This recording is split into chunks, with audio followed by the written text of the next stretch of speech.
My name is Bill Brown. I'm in the English department and in the Department of Visual Arts. I'm also a member of the Chicago Center for Contemporary Theory, and it is an incredible pleasure that the center has welcomed Greta LaFleur here to talk today. We are co-sponsoring this with the Center for the Study of Gender and Sexuality. You know, Greta is big news, and I know that because it is Thursday, week 9 of 9 in our quarter. I know there are two, as it were, rival talks right now, and yet we're filling this room.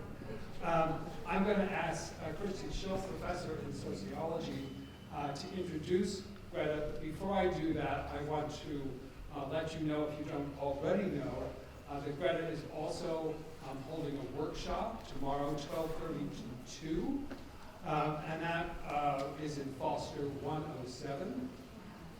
There's pre-reading for that.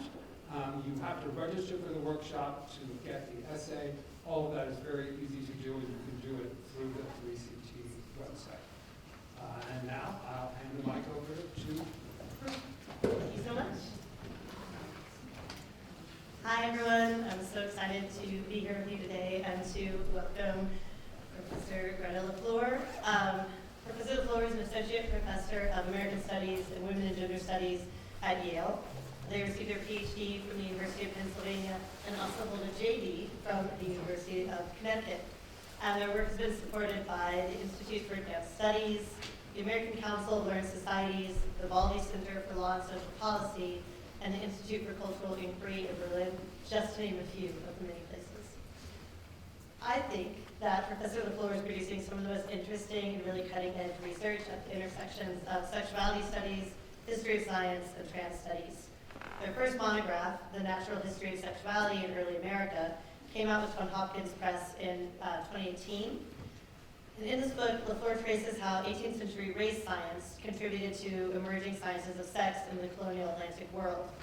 And I always like to read the reviews of books. And one reviewer wrote in the book, with its sophisticated understanding of how racialization proceeds by way of sexual tropes in the annals of natural history, this spirited genealogy is what many of us have been waiting for. And I could not agree more. It is actually very spirited. I think it's such a fun read, and if you haven't read it, I totally encourage you to all go out and do it right after this talk. And what's really interesting about it is it brings together such a unique archive of popular forms of media at the time, including like execution narratives, cross-dressing narratives, and tales of urban vice. So it's a really interesting way to think about how to craft an archive that doesn't already exist for you. Between 2019 and 2023, they've edited 2 books and 3 special issues on a wide range of topics, including trans-exclusionary feminisms and the global new right, and the origins of biopolitics, and gender plurality before the modern. And they have a co-edited project in the works for Duke University Press series, Practices that's about flirting. But today, Professor LaFleur will be speaking to us about a forthcoming monograph with the University of Chicago Press, How Sex Became Good, the Feminist Movements, and the Racial Politics that Made Modern Sexuality.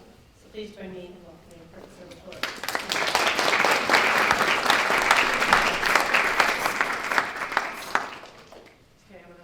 Can people hear me? Oh, here it is. Okay. Can people hear me okay? Great. First, I just want to thank everybody for coming. I am really flattered to have, I hope everyone's in the right place, but to have packed this room in the way that it is, this is a very inspiring thing to see. I wish there's a little bit more of that in New Haven, frankly. So I want to specifically just begin by thanking Bill Brown, Ryan Eckel, and wait, where's my list? And Anna Shirley Jones. Sorry, I have Bill Brown's name twice here, for inviting me here and arranging my visit. I've been thinking a lot since I got here last night, by the way, about the fact that the University of Chicago was actually the very last place I visited. I traveled before the COVID-19 shutdown in 2020. I returned and flew back to New York from a talk here on March 12th, 2020. And so while we're of course still in the pandemic, it's nice to be here again, looking at it from a different angle. Speaking of that earlier moment, as a scholar of colonial North America, among other things, in earlier times I would have started this talk with a land acknowledgement. Following increasingly vocal criticisms of land acknowledgements by Indigenous people, including Indigenous scholars, I've abandoned that practice, but nonetheless want to offer a broad exhortation for all of us, which is to keep up the critique. Critics of the university, broadly defined, have educated us as to the university's role as, among other things, a corporate actor, a real estate speculator, a handmaiden of colonial epistemicide, and increasingly a site for political interventionism by a wide range of powerful partisan actors. These are not past realities, although they are also that. They indeed shape our present moment and the possibilities for the university's future. It is incumbent upon all of us to continually demand that universities be accountable to the people that staff them, the communities that support them, and the land they claim. Far from being a distraction from scholarly life, these are, I think, the unique and perhaps sometimes the only contributions we are positioned to make as scholars. And two final housekeeping issues before I get started. First, I wanted to offer a broad content warning about the material that I discussed in my talk today, which contains explicit discussion of sexual and white supremacist violence. Second, here is a QR code that links to an access copy of my talk. When you open, if any of you open the QR code, do not be scared about the length. I put it in a large font for anyone who wanted a larger font to make it easier for those who may want to read along on their phones. Okay, let me just start my timer here. Okay, so the talk I've prepared for today is drawn from the introduction to my current book project, tentatively titled How Sex Became Good, the Feminist Movements and Racial Politics That Made Modern Sexuality. The project grew organically out of my first book, and if you have any questions about that old chestnut, I'm very happy to address them in the Q&A, which offered a genealogical account of how human sexual practice entered the crosshairs of the human sciences by the beginning of the 19th century. In finishing that project, I was perturbed by what I retrospectively realized was an awkward lack of fit between the story about sexuality that had driven the project as I had embarked upon it so many years earlier, and what the actual 18th century archive of discussion and representation of human sexual practices and cultures that I had explored in the book conveyed about sex. Put differently, and this will not come as a surprise to most of you, and it didn't come as a surprise to me then or now, most explicit and direct representations of sexual cultures or practices from the 18th century are broadly, as Elizabeth Anker might use the term, ugly. It is, on the whole, a vision of sexual practice that's weaponized by structures of exploitation, including slavery, colonialism, and patriarchy on both collective and individual levels. There's even great ambivalence about what we might today term consensual sex, or sex between wealthy, married, and non-bonded men and women, although consensual would of course not have been the appropriate framework for that at the time. The awkward fit emerges as so spectacularly evident when we look at the most cherished narratives around sex and sexuality in our own moment. I, and I'm assuming this is true for many, if not most of you all too, am the inheritor of a tradition drawn largely from the feminist, queer, and racial freedom movements of the second half of the 20th century that tells me that autonomous sexual practice is one of the purest expressions of individual freedom, especially for white cisgender women. And while I don't necessarily put myself in that category, let's ballpark it for now. So how do we get from A to B? How did sex shake its enduring and entrenched relationship to violence to emerge as an expression of freedom? How did the indubitably 20th century distinction between sexuality and sexual violence, an understudied, but I would argue definitionally central distinction for the making of what Foucault termed modern sexuality, come to be? Another way of asking this question might be to invoke Saidiya Hartman's Scenes of Subjection, in which she asks, quote, what does sexuality designate when rape is a normative mode of its deployment? To bring us back to the book project, How Sex Became Good charts how efforts to address the problem of sexual violence between the early 18th century and the late 20th, and coming out of primarily women's and feminist movements, shaped the politicization of sexuality in the modern period. So that's the context that you need for the talk, and the last thing I want to do before I begin is offer you a little bit of a roadmap for the presentation. So first, I'll offer you an overview of the problem. So this is material that's drawn from the introduction to my book. I've never presented any of this, so I'm both excited and extremely nervous to do it here. So I'll offer an overview of the problem, and then I'll walk us through two almost historically coeval episodes in sexuality's transformation. The first will showcase how sex and violence were more or less indistinguishable, and the second will showcase how what some term the first wave feminist movement, largely white and entirely foregrounding the priorities of white women, sought to repackage sex as both a target and an engine for women's freedom. So, to begin. Sexual freedom and political freedom spring from the same source, Erica Zhang wrote, perhaps unexpectedly, in a 1995 article for Penthouse magazine. Writing in the wake of the first decade of the AIDS epidemic and reflecting on the 25 years since what she identifies as the beginning of the sexual revolution, Zhang's article, Is Sex Sexy Without Power?, weighed in on a series of questions surrounding the politics of sex, sexuality, and sexual practice that had been at the center of feminist debates since the beginning of the so-called feminist sex wars in the 1980s. According to Zhang, the sex wars, a shorthand retrospectively assigned to a hotly debated chasm in US lesbian feminist politics surrounding forms of sexual practice that eroticize power differentials, including but not limited to BDSM or the consensual commercialization of sex in pornography or sex work, had polarized the feminist politics of sexuality into a problematic binary that pitted equality against pleasure through feminism against a form of sexual fascism traveling under its name. Lamenting, quote, the Dworkinization or McKinnonization of American feminism, a reference to the widely publicized efforts of radical feminists Andrea Dworkin and feminist legal scholar and advocate Catherine McKinnon to pass a multi-level series of ordinances that would ban pornography due to the putatively demonstrable harms it enabled against women as a class, Zhang's essay draws a bold line between the sex negativity and anti-sexual drift that she sees as endemic to Dworkin and McKinnon's efforts, siding unambiguously with feminists who believed that, quote, sexual ecstasy could become a force for liberation and creativity. Indeed, the road to women's liberation for Zhang is paved with sexual pleasure and the autonomy that pleasure implies. Eroticism is energy for change, she writes. In stifling eroticism, we run the risk of stifling female creativity. The road of excess leads to a palace of wisdom, she quotes, citing Blake. We need a new feminist enlightenment that allows women as well as men to learn from their sexual journey. In so writing, Zhang elaborates the notion that sexuality has something to do with personal freedom, a conceit common in the feminist sexual politics of that general era.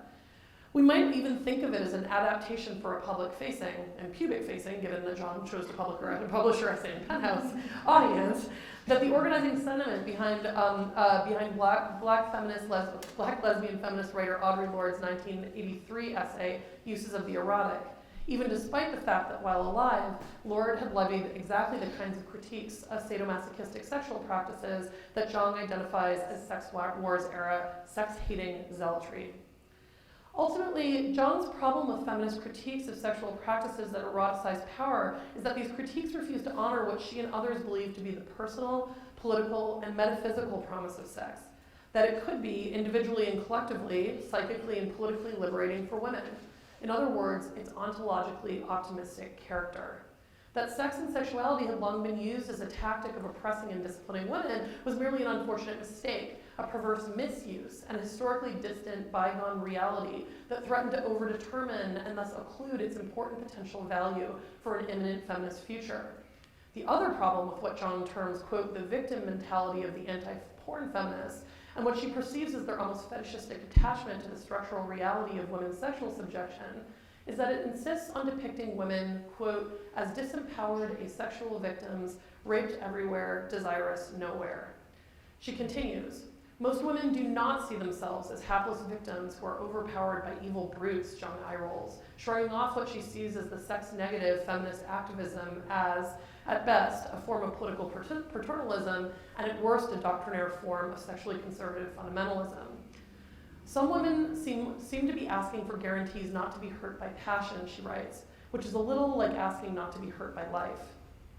Sex is not unambivalent, Zhang acknowledges. It always bears the potential to hurt, to cause harm.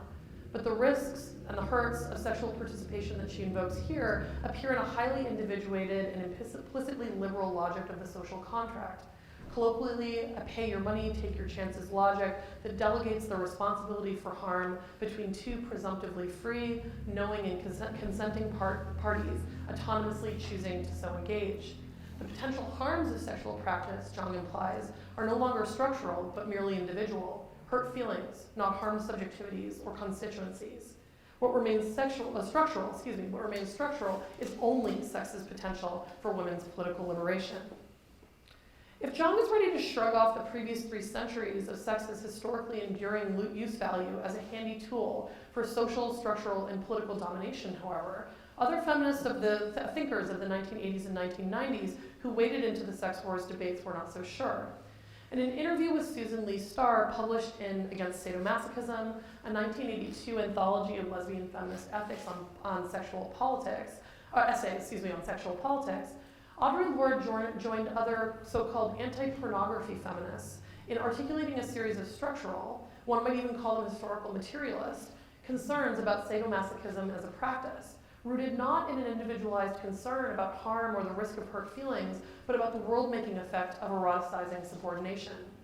Lorde writes, sadomasochism is an institutionalized celebration of dominant-subordinate relationships, and it prepares us either to accept subordination or to enforce dominance.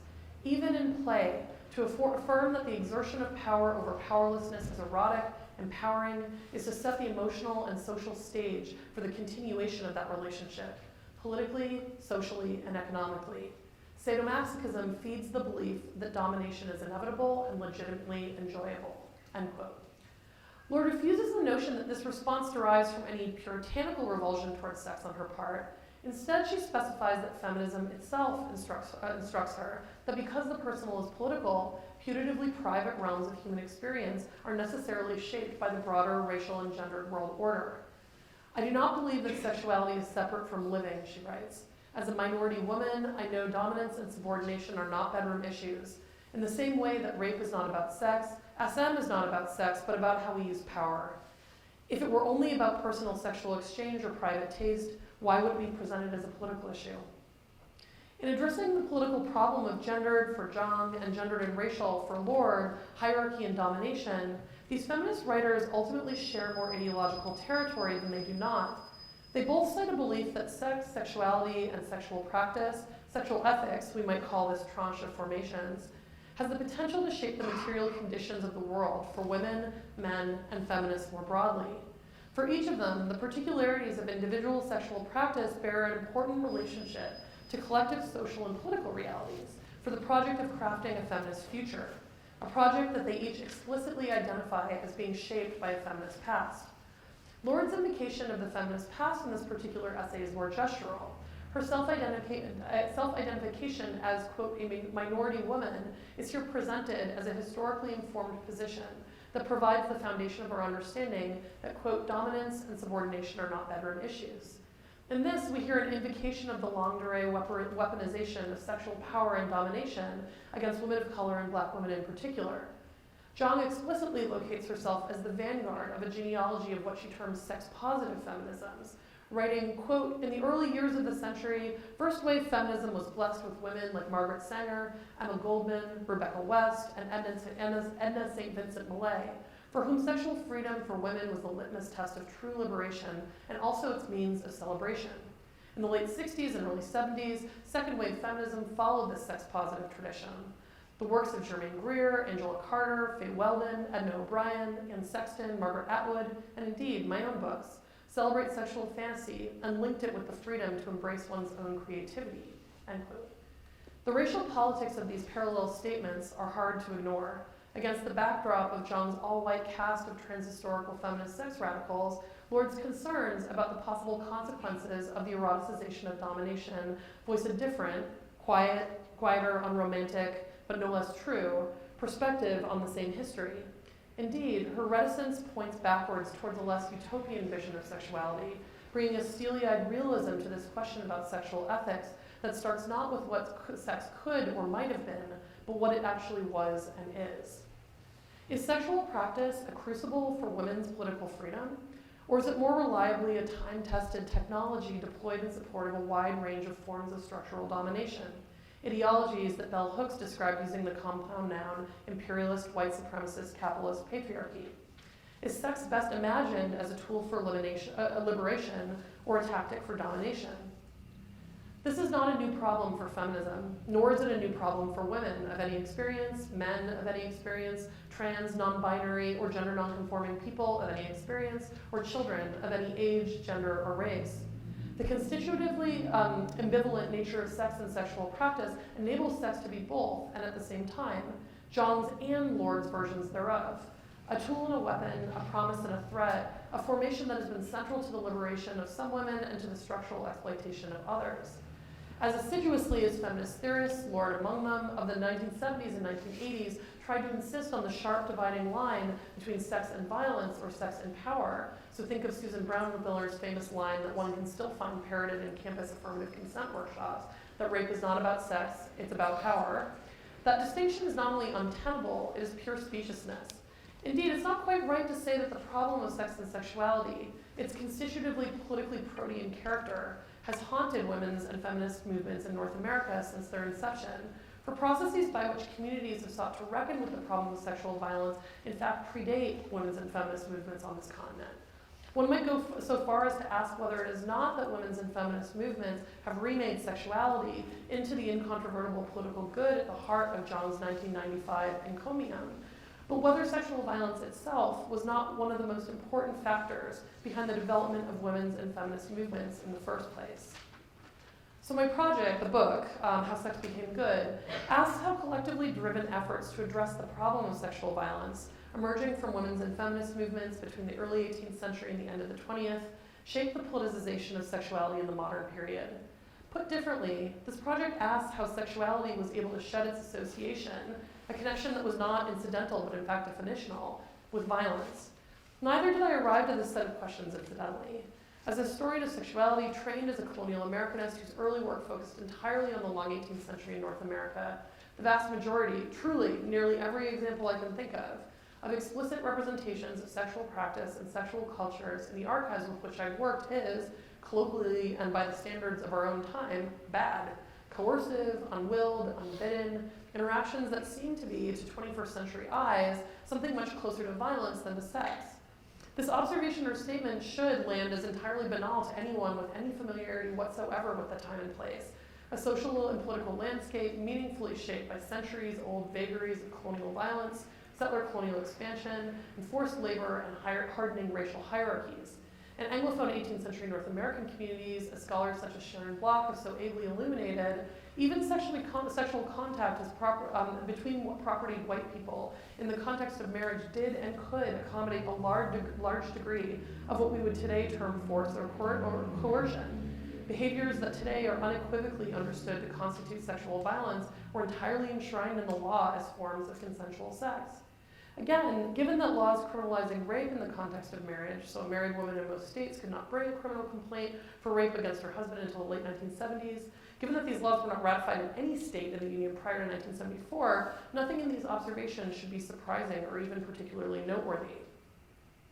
Yet looking back to forms of cultural normalization of sexual violence in the era prior to 1970 might actually seem a little surprising if we take into consideration the vantage point from which we are gazing. Today, we insist on the existence of a bright line between sex and sexual violence, whether or not it's a consistently offerable distinction in practice.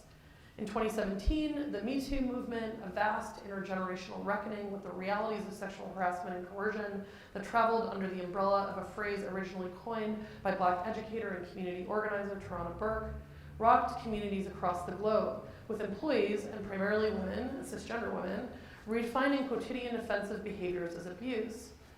Upon arrival to colleges and universities all over the country, students are required to attend workshops elaborating the notion of, quote, enthusiastic affirmative consent, the affirmative prerequisite for any extracurricular social activities, sex among them. Starting in the 1980s and 1990s, self-identified pro-sex or sex-positive feminist thinkers and writers like John loudly proclaimed sex as a feminist political good. The first generation of queer theorists, mostly gay cisgender men, were hot on their heels, penning encomia to the power, sometimes community forming or building, sometimes self-shattering, of sexual pleasure and participation. During the late 1990s and early 2000s, when I was in college, self-styled sex works came to college campuses to give workshops on solo and mutual sexual pleasure for women, alongside the occasional sale and demonstration of the latest in sex toy technology, accompanied by how-to demonstrations for how to find one's G-spot and learn to ejaculate towards the enhancement of sexual pleasure. Sex positivity and pleasure was a perquisite of one's feminist commitments, it seemed. To restyle an old lesbian feminist adage, if feminism was the theory, autonomous sexual pleasure was the practice. So how do we reconcile the dissonance between these two starkly different visions of the politics of sexual practice? The reality that, on the one hand, in British colonial North America, through at least Reconstruction, I mean, that's a very conservative historical endpoint there that I don't actually believe in, but we'll say it for now. Through at least Reconstruction, cultures of sexual practice were largely defined by violence and coercion, and on the other, the highly conflicting reality that today we're the inheritors of a political tradition derived from liberation movements, feminist, queer, etc., that would define autonomous sexual practice as the purest expression of political freedom. More importantly, what social and political alchemy allowed sex and sexuality to shed its nearly totalizing embeddedness in both individual and structural architectures of violence and exploitation to emerge, even if only aspirationally, in its modern, highly gentrified form, an expression of political will, autonomy, and enfranchisement, a formation too optimistically coterminous with pleasure, a refusal of its realpolitik. The project of the book is to tell a story, not the only story, but one story, of the long genealogy of what Leo Bersani once termed the redemptive reinvention of sex. While Bersani imagined this process of reinvention as finding its apotheosis in the polyvocal and highly charged sexual politics of the 80s, from Anita Bryant to Act Up, the lesbian feminist sex wars, to the satanic panic surrounding child sexual abuse, I take this phrasing as an invitation and an incentivization to ask what its longer history might be. Indeed, if we take Zhang at her word, she herself dates this reinvention back to, at latest, what some term first-wave feminism, a moniker for the hydra-headed constellation of 19th century movements led by suffragists, temperance advocates, marriage and divorce reformers, anti-lynching activists, free lovers, abolitionists, anarchists, communists, and proponents of free market economics, among others, who saw sexual practice as a target and a means of feminist social reform. And despite the fact that I'm not invoking Zhang here, I'm not invoking Zhang here for a historical account of a change over time, but rather as a ventriloquization of a broader cultural sense of this history, I do agree with her. I mean, in terms of the sort of broad strokes. For the reminder of my time then, I'm going to turn to the writings of two 19th century advocates for women who offered important elaborations of the gendered and racial politics of sexual practice. Harriet Jacobs, author of Incidents in the Life of a Slave Girl, and Victoria Woodhull, noted feminist and free lover who became the first woman to run for president in 1872. While Jacobs was 25 years older than Woodhull, they were contemporaries in terms of the writing careers each woman cultivated in her adulthood. Each of them, too, penned sophisticated accounts of the relationship between sexual exploitation and the sexual cultures in the era in which they lived. I thus turn to their accounts to highlight the period during which the cultural meaning of sex began to change, due in no small part to the efforts of white women who newly saw sexuality as a target and engine of political reform. So Jacobs. Perhaps the most significant turning point in Harriet Jacobs' 1861 Incidents in the Life of a Slave Girl is the ominous moment at which the narrative arrives at her 15th year, a sad epoch in the life of a slave girl, that's a quote, and finds herself increasingly exposed to the sexual predations of Dr. Flint, the man who enslaved her. Jacobs' story of Linda Brent, a thinly veiled figuration of Jacobs' own experience, extensively details Linda's efforts to evade Flint's persistent and unwanted intentions and her eventual decision to strategically pursue a romantic and sexual relationship with a respected local white man, Mr. Sands, because she knows that Flint will respect another white man's sexual autonomy, even if he does not respect hers. She explains her decision to pursue a relationship with Mr. Sands thusly, quote, "It seems less degrading to give oneself than to submit to compulsion. There is something akin to freedom in having a lover who has no control over you, except that which he gains by kindness and attachment." Her decision to become romantically involved with Sands, a man with whom she eventually has 2 children, is strategic, even as she professes to like Sands as a person, explicitly designed to evade what might have otherwise been the inevitability of assault at the hands of Flint. She describes her decision to enter into a sexual relationship with Sands as, quote, "something akin to freedom, a less harmful option, if not a harmless or free one." This off-cited moment in Incidents is one in a series in which Jacobs, as well as other authors of slave narratives, both men and women, describe the processes by which they make choices or act in ways that they explicitly state were against their inclination or want. Jacobs refers to this attitude or strategy under conditions of enslavement as cunning throughout her narrative, and actively defends its value as a posture. Who can blame slaves for being cunning, she demands. They are constantly compelled to resort to it. It is the only weapon of the weak and oppressed against the strength of their tyrants. If it is a weapon of the weak, it is also one in which the weak have been specially schooled by the structure of enslavement itself. Enslaved youth, both boys and girls, learn early how their world works and the best strategies for surviving it. And for enslaved girls in particular, Jacobs is unflinching in her attention to the sexual violence that early comes to structure their lives. What I'm describing here is one of the best-known elements of Jacobs' incidents, and perhaps one of its best-known passages, in which Jacobs relates that, quote, "The influences of slavery had the same effect on me that they had on other young girls. They had made me prematurely knowing concerning the evil ways of the world. I know what I did, and I did it with deliberate calculation." Cunning, then, describes the necessary response to a system that aspires to the constant exploitation of the person, body and mind, of the enslaved man or woman. I highlight Jacobs' use of the idiom of cunning in order to name something readers find highlighted again and again in not only her narrative, but narratives written or dictated by enslaved people from the early 19th century, such as Mary Prince, to recollections of slavery in the early 20th, such as those of Annie Burton or Rose Williams. The making of strategic choices that, we are told, directly contradict the will of the people making those choices.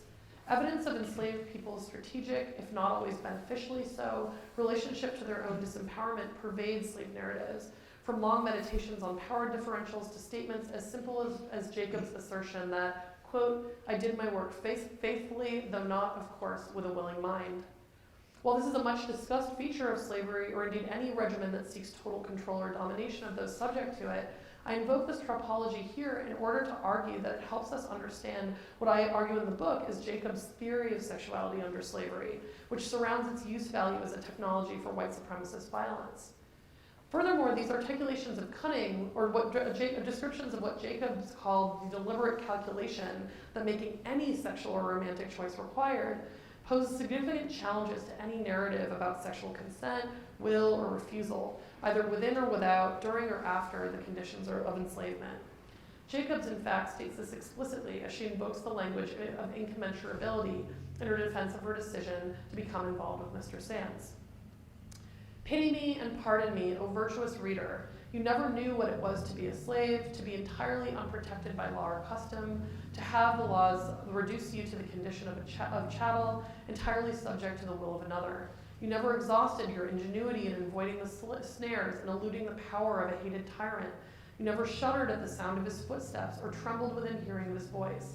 I know I did wrong. No one can feel it more sensibly than I do. The painful and humiliating memory will haunt me to my dying day. Still, in looking back calmly on the events of my life, I feel that the slave woman ought not to be judged by the same standard as others."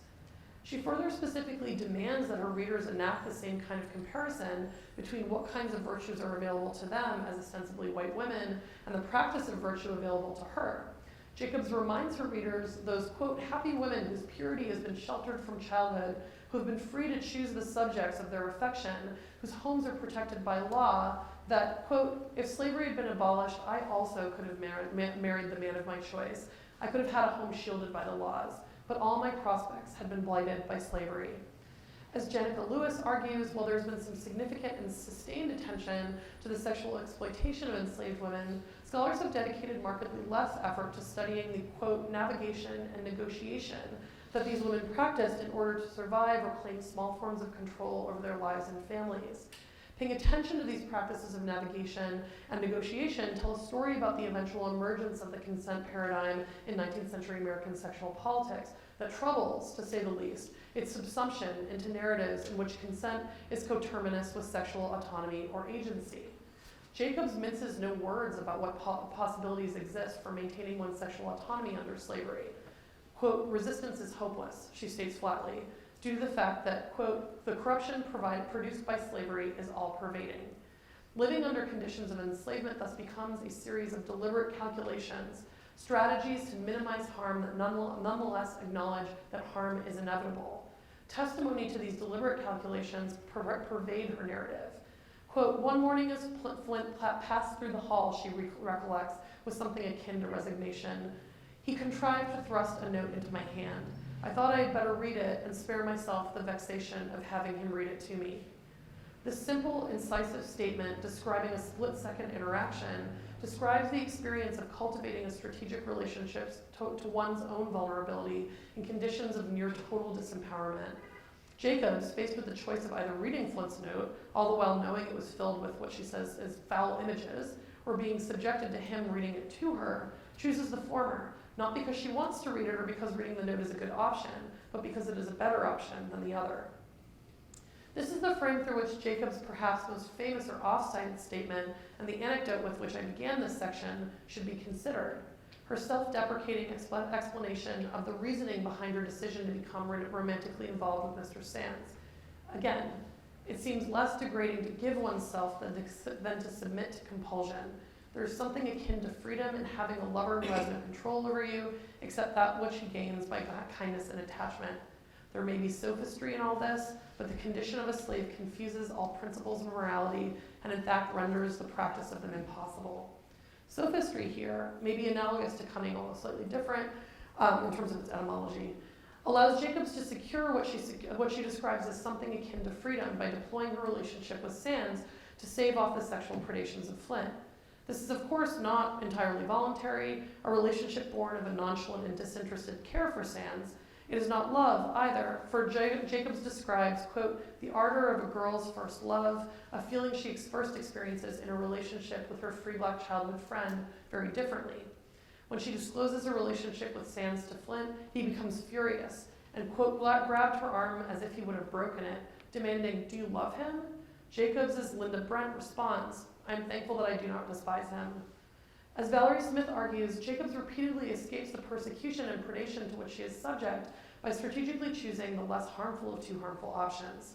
Quote, this is Smith, the stigma of unwed motherhood over sexual submission to her master, the concealment in one friend's home, another friend's closet, and her grandmother's garret over her own and her children's enslavement on a plantation, and Jim Crowism and the threat of the fugitive slave law in the North over institutionalized slavery at home.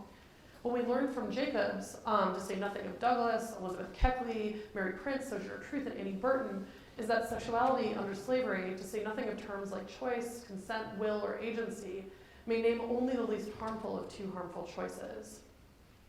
So on some level, there's nothing new in this observation, that slavery not only supported, but actually relied upon systematic sexualized violence directed at both enslaved women and men is a notion with which no historian of slavery, scholars of the 19th century United States, or students of African American studies or history would disagree, to say nothing of the descendant communities of the millions of people who were enslaved in the British colonies in the United States during the 16th through the 19th centuries. As Walter Johnson explains, there's no doubt that rape was an endemic feature of slavery. Indeed, the landscape of slavery and labor was a matrix of sexual vulnerability. Being enslaved was not only a condition characterized by vulnerability to sexual assault, it was already a condition of sexual violation. Sex, in other words, was also a constitutive component of unfreedom under slavery. But that this fact has been accepted as a truism by scholars does not mean it has been integrated into scholarship on the history of sexuality, despite the fact that we know that behavior that we might today term sexual violence was a major facet of most dominant sexual cultures in the 19th century United States. So now we're going to switch to episode 2, Victoria Woodhull. So Victoria Woodhull was a free lover, and no one understood or theorized how sexuality might become both a target and engine for reform, like professed free lovers.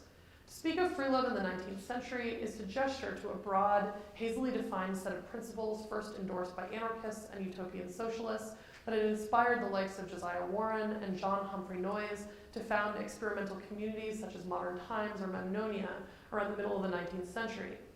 It would be difficult to characterize a specific range of political platforms endorsed by free lovers, as it was a widespread, capacious movement that initially claimed a membership of primarily anarchists and socialists, but by the end of the century claimed many advocates of full citizenship for women among its ranks as well. It might be easier to name what free lovers tended to oppose: any curtailment of individual freedom, or what adherents often termed personal rights in the realm of love, sex, relationships, and family, including, and especially, legal marriage. Free love was a tenet of both mid-19th century economic and religious experiments, And as many free lovers were early communists, so Victoria Woodhull, for example, was the first American publisher of Marxist Communist Manifesto, as they were religious enthusiasts, and some were both. Think, for example, of the Christian community at Oneida, who practiced complex marriage as an iteration of both communalism and perfectionism, and who believed in sexual continence within marriage and without. As an economic principle in particular, much mid-century free love endorsed an anarchist critique of marriage and the family, and the subjection of women in the production and maintenance thereof. In this sense, these earlier free love movements provided important fodder for later, generally more utopian and eugenic-minded free lovers to expand the contours of this politics. Victoria Woodhull was an important figure in this regard as a noted spiritualist, communist, and free lover. Some scholars argue that Woodhull herself, quote, served as a bridge connecting the utopian free love theories of Thomas and Mary Gove Nichols and the Berlin Heights free lovers with the anarchic post-bellum sex radicalism of Moses Harman, Ezra Heywood, and Lois Weisbrucker. So what were the sexual politics of free love? To begin to trace the contours of this eclectic, culturally rhizomatic movement, it helps to start by centering the term free in the context of free love. First and foremost, most free lovers sought a world in which sexual relations were free from the incursions of state intervention, including but not limited to marriage laws. But they also sought to be freed from the confines of social expectations, norms, mores, and stigma that constituted the architecture of sexual culture for the cross-section of mostly white, propertied Americans of their milieu. And even beyond that, worked hard to craft a distinct sense of what sex was and what it was good for, that celebrated instead of denigrated, infused with power rather than shame. This is why sexual education and sexology, the study of human sexual behavior, was so important to printers and thinkers such as Moses Harman. Many free lovers, and especially those who were most vocal at the end of the 19th century, were interested in more than simply changing sexual practice to make it less of an exercise in misogynist subjection or a mile marker on the road to personal perfection. They're also interested in the potential of revolutionizing sex. What could sex do or help them achieve, they wondered, if it were free? In the book, I detail the eugenic benefits that many free lovers assumed would accrue from reforming a sexual culture of what Paulina Wright Davis termed, quote, compulsory maternity, to one organized around consensual, pleasurable sex. Increasingly, however, defenses of the spiritual and political potential of non-reproductive sex began to share center stage with those eugenic explanations. Pleasurable sexual practice, insisted some radical free lovers, was less a eugenic ideal than a political right. The freedom putatively at the heart of free love, then, was always in some way inculcated in questions about rights-bearing frameworks, even or especially when free lovers were refusing the law altogether. And even a cursory look at some of the political philosophy elaborating the principles of liberalism from the era, most notably John Stuart Mills's On Liberty, that's 1859, or The Subjection of Women, which is 1869, easily illustrates the sympathies between the kind of freedom indicated by proponents of free love and the freedom imagined by contemporary liberal political economy. Alongside wresting sexuality out of the strict purview of the reproductive, free lovers also wrested it out of the purview of the legally constituted conjugal form, the married couple. In this sense, free love anti-marriage stances reflect both the liberalism that informed their understanding of freedom and a sexual politics that understood sex as a personal, spiritual, and even political good, sex for its own sake. Helen Lefkowitz Horowitz sums up this idea thusly, arguing that advocacy for free love tended to be, quote, based on two notions, that the individual is free, and that love expressed physically in sexual intercourse is naturally good. The importance of this shift towards the idea that love expressed physically in sexual intercourse is naturally good, for the purposes of the argument of this book and for the purposes of understanding the history of sexuality in the United States as a whole, cannot be overstated. For it represents a significant shift in not only sexual politics, but in the social ontology of sexuality as a whole. In this shift, I argue that we can see or even hear the early rumblings of what Bersani termed the redemptive reinvention of sex. While this shift was not wholly or singularly affected by free love advocates, there were certainly some of its loudest narrators, insisting again and again that the love, by which they usually meant a spectrum of feeling inclusive of both affection and sexual relations, must be free, or that love must be free in order to be love at all. As Moses Harman put it in his, quote, A Free Man's Creed, 1908, quote, free love is tautological, since there can be no love where freedom is not. If love survived marriage, it is not because of, but in spite of marriage. freedom is a necessary condition for love, or what Lois Weisberger called sex union, to exist at all. Free lovers endorsed a platform guided by the notion that, quote, we oppose no true relations, but we believe freedom, and freedom is all caps there, freedom, a necessary condition to finding true relations and their enjoyment. In these texts, freedom and love are mutually constitutive, and the absence of one preclusive of the other. As James Clay wrote in 1856, quote, freedom cannot exist without love, nor love without freedom. Or, as Joseph Treat put it even more succinctly, if you're not free to love, you are not free. The notion of freedom, in the context of love, sex, or anywhere else, still meant little at a time when free lovers such as Victoria Woodhull and James Clay were being prosecuted and imprisoned for flouting the laws of marriage, or for that matter, while millions of black men and women remained in bondage throughout the United States. Although, of course, the only slavery that free lovers tended to be concerned with was the sexual slavery of ostensibly white women in matrimony. In the face of this persecution, many free lover adherents began to describe free love not just as a philosophy or political position, but as a right.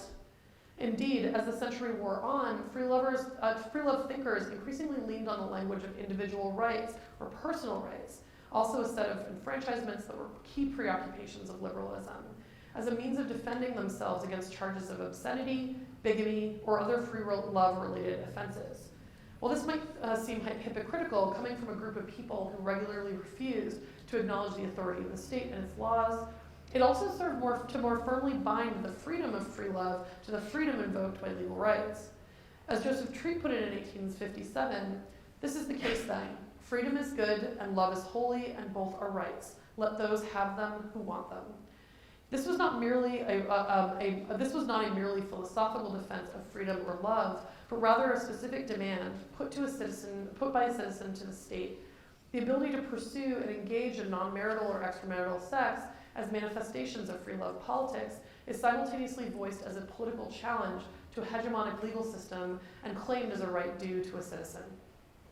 It will likely come as no surprise then that Woodhull, one of the most famous proponents of free love, also framed the practice of free love as a right, both constitutional and, in an unexpectedly Lockean twist, natural. In Woodhull's epic, And the Truth Shall Make You Free, a speech on the principles of social freedom, known today by scholars as the Steinway speech, because it was delivered at Steinway Hall in New York City in 1871, so 10 years after Jacobs' incidents, she announced herself as a free lover in no uncertain terms, asserting, quote, yes, I am a free lover. I have an inalienable, constitutional, and natural right to love whom I may, to love as long or as short a period as I can, to change that love every day if I please, and with that right, neither you nor any law you can frame have any right to interfere. And I have the further right to demand a free and unrestricted exercise of that right. And it is your duty to not only to accord it, but as a community to see that I am protected in it. I trust that I am fully understood, for I mean just that and nothing less. You can really see the emphasis. All of that is emphasis original, but you can really imagine what that sounded like. Here, Woodhull claims the right to social freedom, a claim she directs at the state, but that is based, she argues, in her natural rights, and that includes the right to be free from the state's interference in her sexual behavior. This is a complicated utterance, but it's worth slowing down and noting that Woodhull describes, quote, her right to love who she may as inalienable, or one of the few rights, at least under theories of the social contract, that cannot and should not be surrendered by the citizen to the sovereign or state, ever. To put it differently, joining life, liberty, and in the United States, the pursuit of happiness, the right, quote, to love who I may is newly in Woodhull's formulation, either an inalienable right or a manifestation thereof. While for Woodhull and her free-loving sympathizers, the right to love who I may would never have been conceivable in terms entirely separate from either marriage or reproduction, free lovers and other sex radicals of the second half of the 19th century were fairly successful in relocating sex, love, and other forms of intimate, non-marital relations from the realm of the strictly legal to the realm of the more broadly political. And they achieved this, partially and probably inadvertently, by persistently working to redefine sex as a question of freedom. So to very briefly conclude, in exactly the era to which Foucault dates the emergence of modern sexuality, we find sexuality being discursively reconfigured not only as a scientific knowledge system, we also find it being loudly invited into the fold of personal rights and individual freedoms claimed by white women and justified by both the United States Constitution and the natural rights of all humans, at least in theory. But this is, of course, a starkly different vision of the sexual politics of the 1860s and 1870s than the one that Jacobs elaborates in her memoir, albeit of a slightly earlier moment, I'm not suggesting, of course, that sexual violence was not a concern for white women, or that sexual pleasure or erotic connection was unavailable to bonded people of any gender. What I've tried to showcase today, and what the book as a whole is dedicated to elaborating, is that in the process of cultural transformation, whereby sexual practices and sexual cultures gave way in the Foucauldian account to modern sexuality, that process was not only enabled, but I argue, actually driven in the United States by a concomitant effort by women's organizations to redefine sex as salubrious. And, like the John quotation I read at the beginning of the talk, it's not a coincidence, of course, that the women driving these efforts were mostly white. What allowed them to make these claims was a general cultural recognition that sexual harm was a legitimate threat to white women and something that should be prevented. In other words, the political recognition of their sexual vulnerability made their work to repackage sex as a political good more salient and ultimately more possible. Part of that repackaging, that recoding of sex and sexuality as a source of white women's power and uplift, though, was contingent on objecting vast realms of sexual culture to the purview of violence. Not only did that write rape and violence out of sexuality, it also functionally served to write women of color out of claims to sexuality's political power as well as a result. In a sense, then, the project seeks to elaborate the racial backdrop to what Bersani called the redemptive reinvention of sex, and the sexual backdrop to the politics of white feminism in our own moment. Thank you.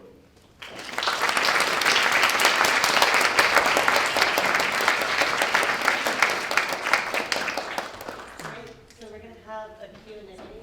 Is this microphone? Oh yeah, Yes. here you go. So if you would like to ask a question, raise your hand, and we ask that you do it in the microphone so we can hear you.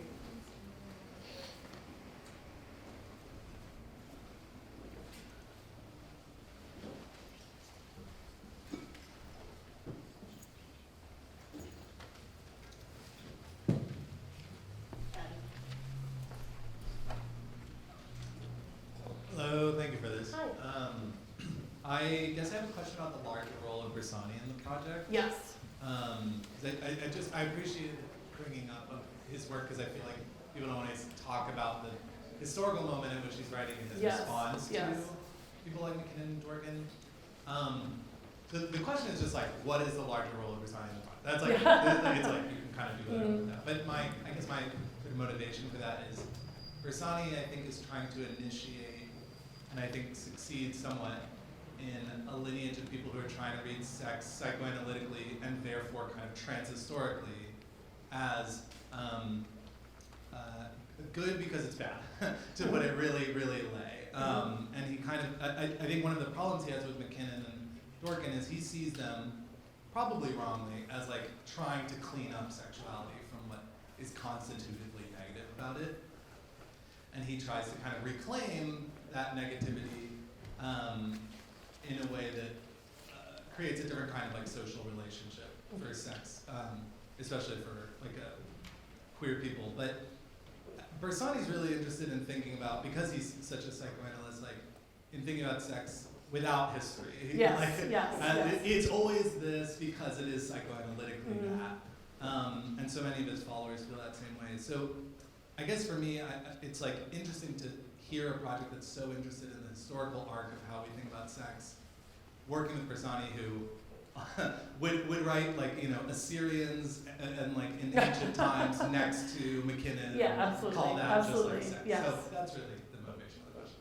Yeah, thank you. So, I mean, honestly, like what, I think Bersani is someone I'm like, I feel like that line in like Brokeback Mountain where I'm like, I sure wish I could quit you. And I just like keep coming back. Like he's like, in so many ways, he's so problematic, like, and so much of his work, frankly, hasn't aged that well, but he does have like some really beautiful frameworks and formulations, and it's like one of those very complex sort of things where you're like, how do I use this without this? And some of my take on his relationship to the psychoanalytic, I do, elaborate probably more than anyone wants it to be elaborated in the epilogue to my first book. So I will point you also to that, although of course that's a very different project than this one. I mean, I want to argue with you or quibble with you just a little bit on the second half of the formulation, because I think he sees, I don't think he quite sees Dworkin and McKinnon. It's interesting to me how he kind of picks them up and he's like, look, they see the negativity too.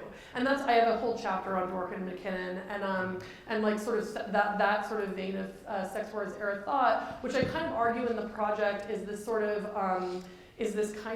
residue of historical materialist thought that's sort of managed to stay in feminist thought, but then also gets funneled through this weird liberal mode that they're doing. I mean, it's a bizarre chapter in feminist history, but it's also a really interesting chapter. I also just need to say, because it was just such a wild thing, as somebody who's only worked on the 18th century primarily, in terms of my first book, when I go to archives, I never have to worry about negotiating with people who are alive because they've all been dead for at least 200 years, at the outset. And I tried to go to the Schlesinger and look at Dworkin and McKinnon's papers, and that is you have to write permission. I got denied so hard, didn't see anything. So that was also just a very interesting experience, learning things about the 20th century, or about researching the 20th century. But yeah, so I think he shares their interest in negativity. I think he says that what they're doing with it is sort of wrongly directed, they're sort of trying to sort of take that negativity, and I don't think he would say that they're trying to clean it up. I would say that they're trying to get people to recognize that negativity in a way that's not going to work for them. Do you know what I mean? Because it works through these anti-pornography ordinances that they basically join forces with the Christian right to try to get passed, and they are successful in passing a couple, which are immediately then challenged. And then they're overturned. Actually, one of them I think is maybe even still on the books in some part of Canada, but I gotta go back to my notes for that. But I mean, in terms of the psychoanalytic stuff, I hear that he would have it be that this is in no way historical, but I'm also you're writing in the high AIDS crisis. There's no way to think about your relationship to sex as this form of ecstasis. I'm not going to say that word right. Without thinking about the fact that anytime you're having sex, or there's this sort of idea that bathhouse equals death, right? Even if it's not Bersani's idea, right? It's being plastered around by any sort of moralizing, voice on TV and on the radio. So, but for here, I think the redemptive reinvention of sex was just useful for me. That's what the title of the intro is the redemptive reinvention of sex. And I don't know, I also think that there's historical accounts lurking even in narratives that would tell us that that are not historical. So that's how I would answer that. Thank you, though.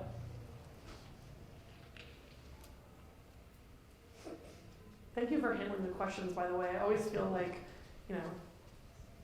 of pressure. Thank you for your talk. So my question is, I've recently come across a lot of articles written mostly by female philosophers about the kind of sex that the academically liberated woman should be having. Mm-hmm. And this seems like it's something that's trickled into non-academic spaces as well. But the basic argument is that socially transgressive sex is transcendental, and in some ways it feels like returning to there's a reintroduction of violence, or of crossing a line between what is permissible and what isn't. Mm-hmm. That's being reintroduced into narratives about what transcendental or really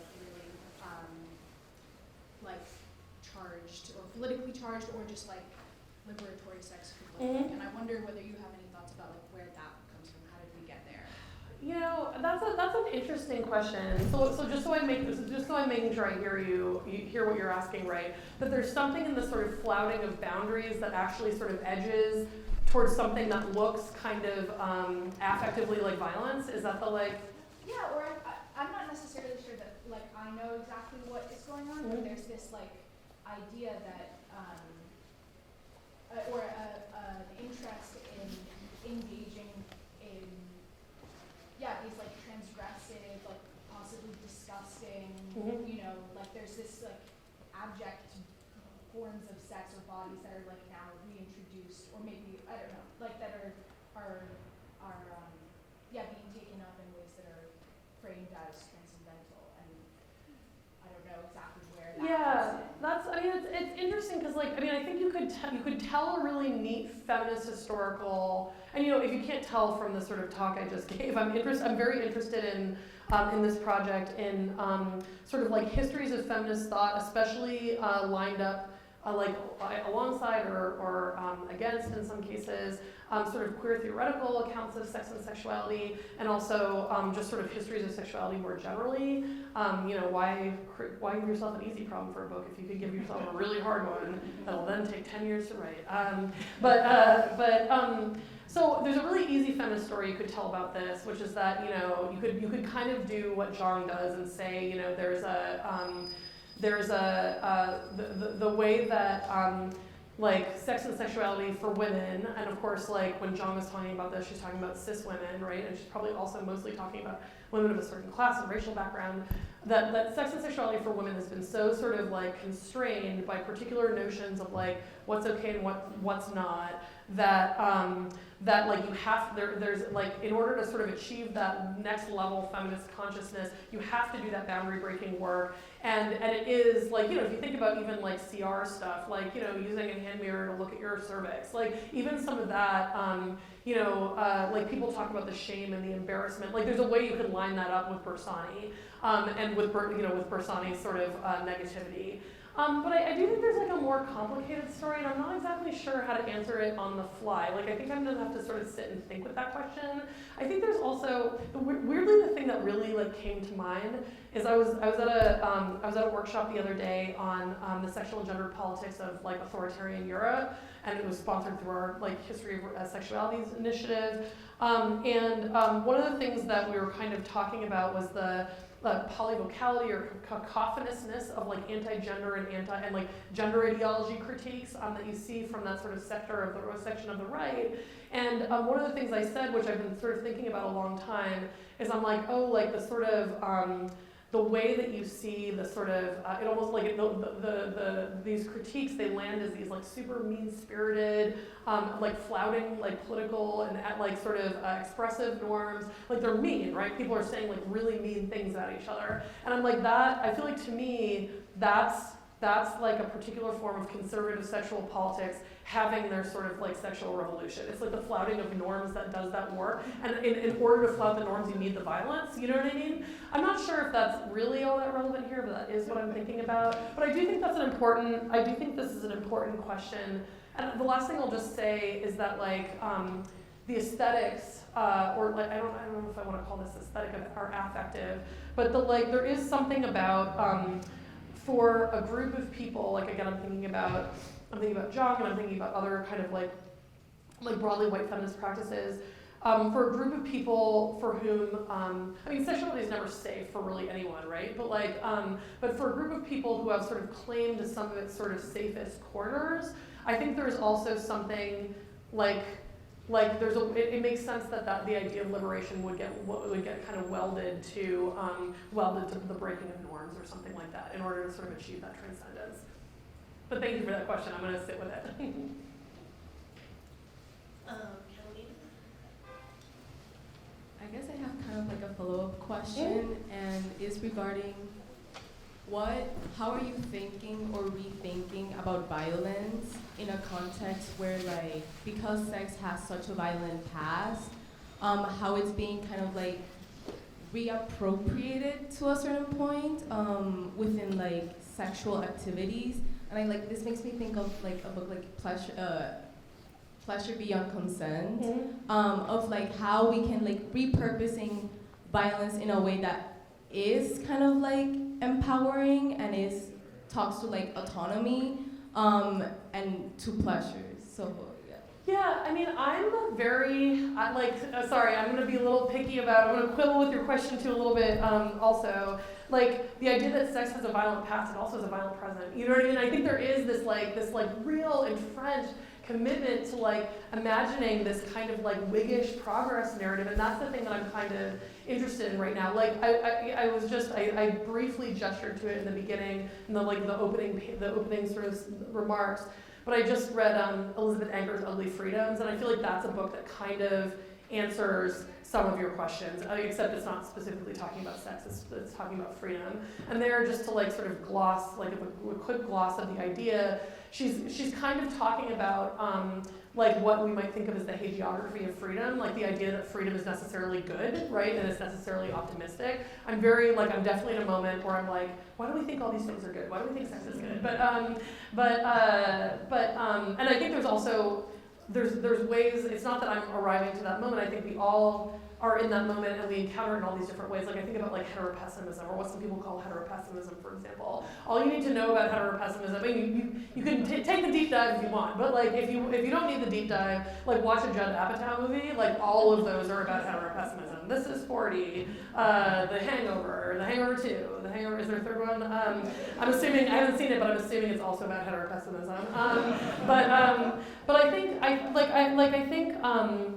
But again, to go back to Anger's book, she's kind of like, look, like we have this idea about, we have this hagiography of freedom that would say that freedom is good, and actually a lot of forms of freedom are not good, and there's actually forms of the sort of ungoodness, or the lack of goodness of freedom, of certain freedom practices. Like she cites decolonial practices, which, you know, sometimes are like very violent, right? Like sometimes that's part of decolonization. And she's like, you know, this is a form of freedom that we wouldn't necessarily endorse as like the version of it, like in the actual practice of it, that we'd always want to see in our lives.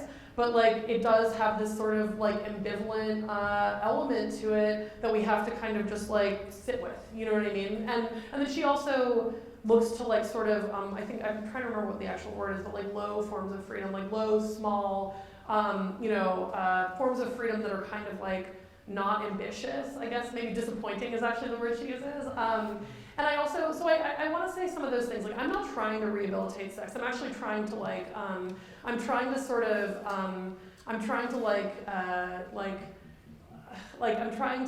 sort of disabuse us of, and myself too, of the sort of idealization of sex that I think did characterize a lot of like feminist theory and queer theory. I mean, it's a really interesting thing to sort of look back on, and I think it's interesting, like when students say like, well, what's queer theory doing now? And what I'll usually say is like, well, queer theory kind of like dispersed and like lives in these other sort of realms of critique. I wouldn't say that I think that there's like that queer theory is necessarily still happening, although I don't want to like announce its end. I'm not doing that, to be very clear. Not interested in beginnings or ends. So that's not quite an answer to your question, but that is the way that I would think about that question, if that helps. Hi, thank you for this. This was really amazing. I wanted to see if I could drag us back to the 19th century. I'm ready to be dragged. I just started working on a chapter partly about Jacob, so she's good. been on the mind. Yeah. And one of the things that I'm really fascinated with Jacob's is all of these sort of like meta-narrative or like the moments where she sort of takes you out and is reflecting on the fact that she is writing a slave narrative and is like playing with the conventions of that. Yes. And you know, there's even that moment where there's like, oh dear readers in the quote that you audience. Have, right? You think this, I say this. Yeah, and like one of the things that I think she's doing is like working out like what sort of experience can be conveyed after the fact, right? And Yes. so I'm curious like how that sort of plays into like her theorization of sexuality for you? Like, is sort of cunning the experience that can be made legible, or is there all sorts of things that she just refuses to represent, right? And so how are you thinking about that? That's like, you literally answered the question for me with your question. That's like kind of exactly how I'm thinking about it. Because like there's like editorial conventions that would not allow her to do that, right? There's B, the question that even if editorial conventions would allow her to do that, which I mean, again, theory world that never existed, but like even if they had, just the sort of social stigma that would have already been sort of brought down in her head. And again, she refers to the stigma that she's both anticipating, and we know from lots of different critics' approach to her life and writings that she did in fact experience, that I think that she did have to sort of abstract it into a kind of, this kind of almost rhetorical stance, right? Because over and over, she goes to this, there's this pattern of I did it even though I didn't want to do it. Reader, I would have done this, but I couldn't do this. You can do this, but I can't do this. And I think, and that's one of the things that I love about that narrative, and it is so unique. I do in the longer chapter of the book, I read a number of different narratives, and none of them, Jacob's is so unique, the narrative as a whole, and none of them have, even though there's all sorts of kind of similar iterations where I didn't want to do this, I feel so ashamed that this happened, but it had to happen and there was no way out of it happening. There's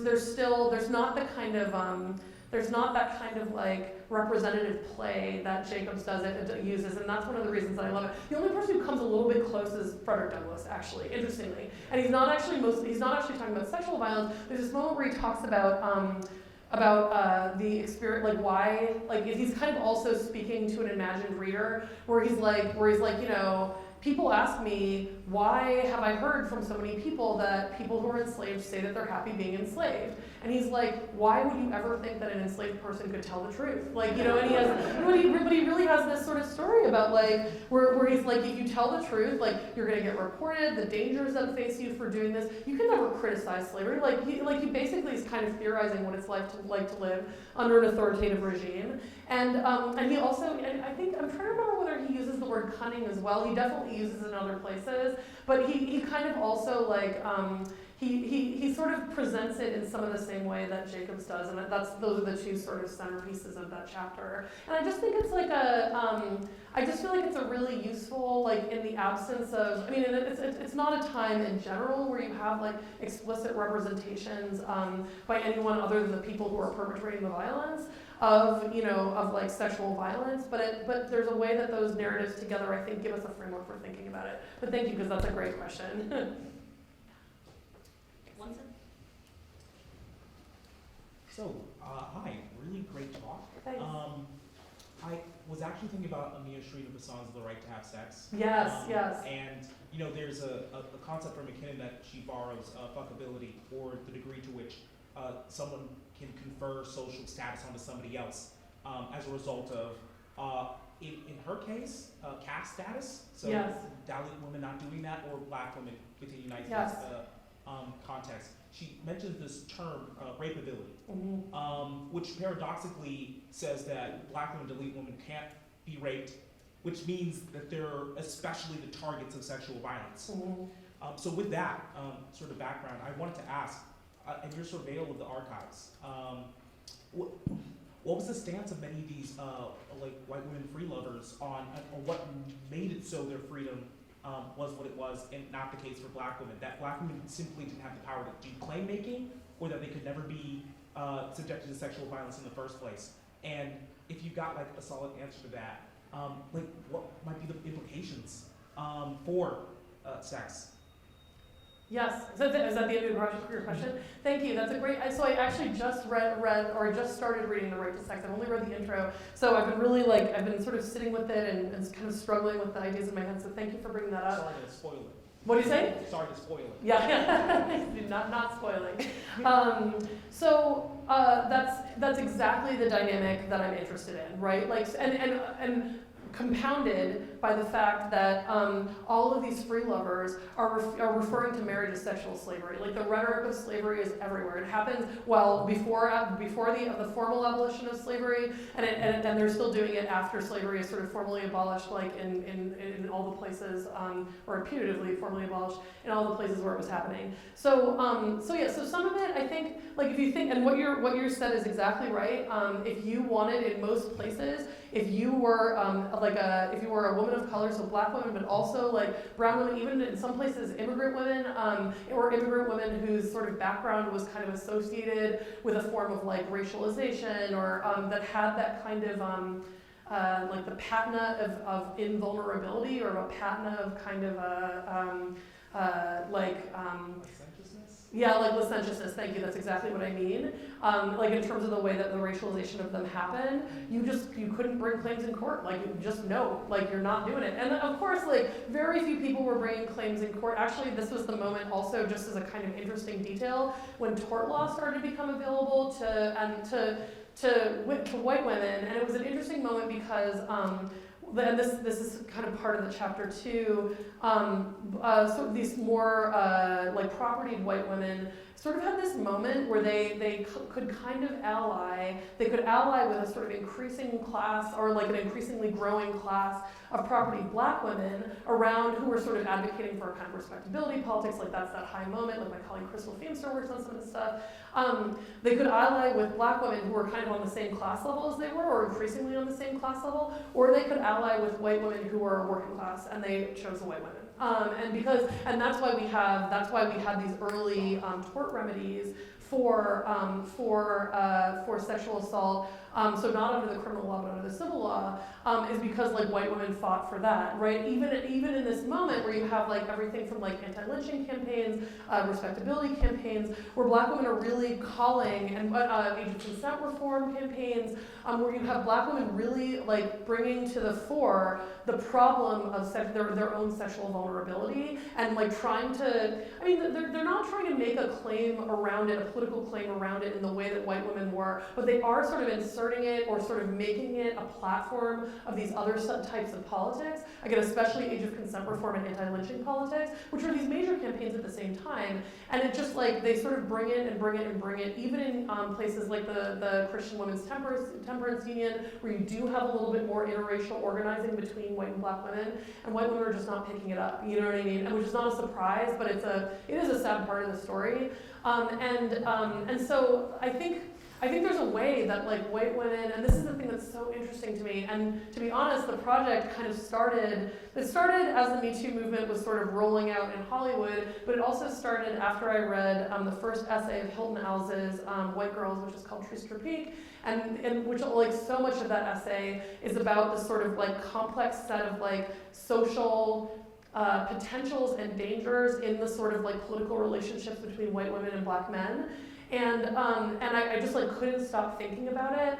And there's a way that I think, and I think Alice kind of brought me to this. There's a way that like that the sexual vulnerability of white women, and I'm not trying to like dismiss the reality of sexual violence. Sexual violence is a reality for everyone. Do you know what I mean? It's a reality for everyone. But there's a way that it was able to be sort of claimed not only as a political issue around which to organize, because they were not understood broadly as like, you know, generally licentious. So they had a sort of claim to their own vulnerability and the protection of that vulnerability that could be socially recognized. But they also, like, it becomes something that almost gets like commercialized. It's like this form of like cultural capital in the realm of political that I just think is like incredibly interesting, and you realize that it is. And you see in like letters between like Elizabeth Cady Stanton and Susan B. Anthony, they're like, oh, this is working. Like it's a really interesting sort of moment. It's very canny. I mean, these women were not unthoughtful sort of theorists of their own sort of political station, but they were also very jealously guarding it. Do you know what I mean? And they were not really interested in having other people or other sort of constituencies of women being able to make these claims. And that's the thing. So like ultimately over the course of the book, so like this is part 2 is kind of thinking about like part 1, which is about like standard sexual cultures that needed to get, or like common sexual cultures that needed to get abjected from the realm of sexuality in order for sexuality to emerge as a political good. But then part 2 is about like the processes by which that repackaging happened, and the how sex became white is like very much, and of course sex is not white, you know what I mean? But in terms of like the whiteness politics attached to it, and the whiteness politics that get attached to a specific form of like mainstream feminist lobby, and that remain with us to this day, and now we have this sort of the moniker of white feminism to sort of name them. I think that's the thing that I'm kind of interested in, is how a particular set of claims to political freedom around sex and sexuality become sort of racially coded, whether we're talking about them in sort of raced ways or not. But thank you for that question. If it's not clear from my enthusiasm, I'm really loving it. Okay, so we have time for one more question. Julie?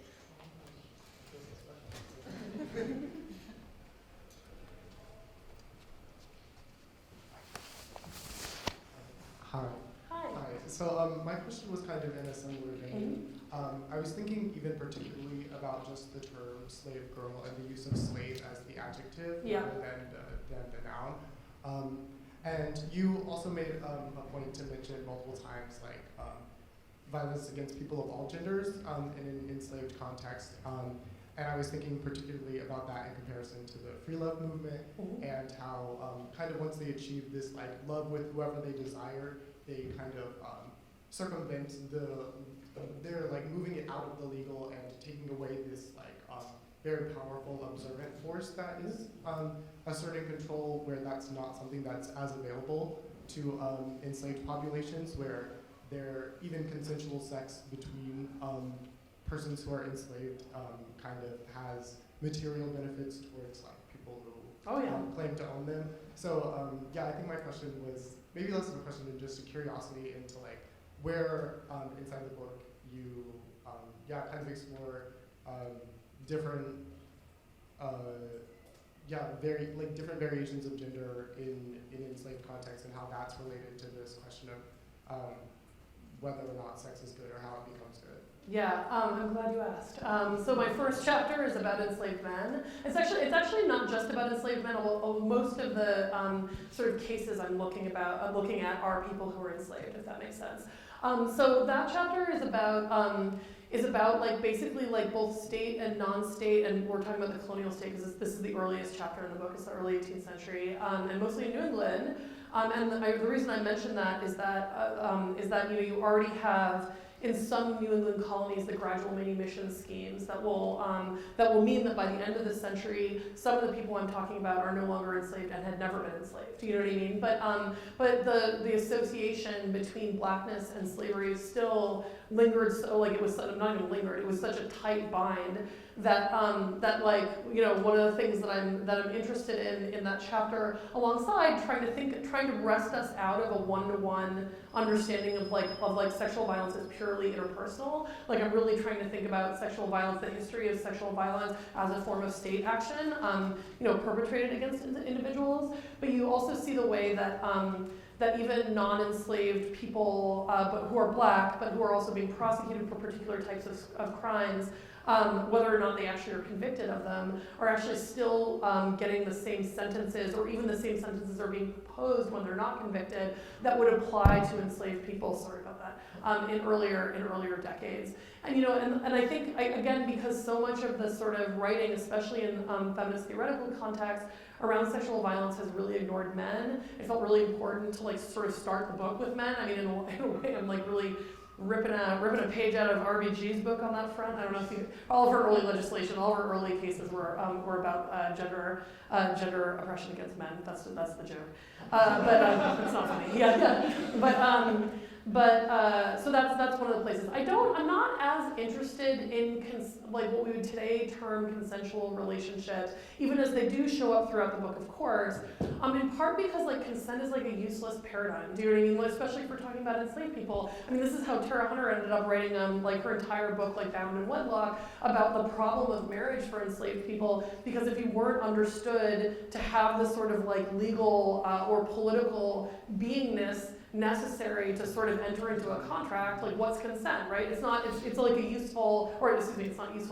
useless paradigm. And of course, Hartman picks this up, writing about a later period, but not that much later period, when she's thinking about the sort of longue durée of one of the things I love about Scenes is the way that she sort of asks in the beginning or the intro, what if we took abolition as a historiographic marker out? What would we see differently? And what we'd see differently is actually there's this sort of continuity between 1602 and 2024.